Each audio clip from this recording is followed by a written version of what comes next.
হচ্ছে কলার তেলের পিঠা। আমরা প্রথমে 4 পিস কলা নিয়ে ছিঁড়ে কুচি কুচি করে কেটে ব্লেন্ডারে দিয়েছি। আর এর মধ্যে দিয়ে দেবো একটি ডিম, আর এর মধ্যে পরিমাণ মতো পানিতে আমরা এটা ব্লেন্ড করে একটি মিহি পেস্ট করে নিয়েছি। আমরা এখন এই ব্যাটারের মধ্যে 1 কাপ আটা দিয়েছি, আর এর মধ্যে দিয়েছি 2-3 চামচ চিনি, অর্থাৎ স্বাদ মতো আপনারা চিনি এখানে অ্যাড করবেন।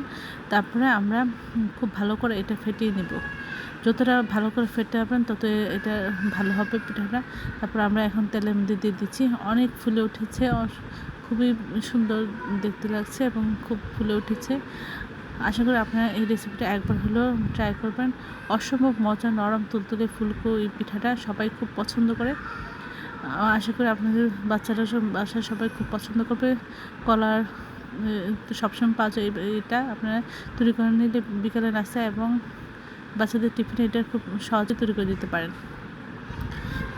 দেখা যাবে বড় একটা কলা হয়ে গেলে হয়ে যাবে। সবাই আমার চ্যানেলটি লাইক এবং শেয়ার দেবেন, সাবস্ক্রাইব করবেন এবং প্রিয়জনকে বেশি বেশি করে শেয়ার দেবেন। আর আমার চ্যানেলে অনেক রান্না রয়েছে, দেখবেন।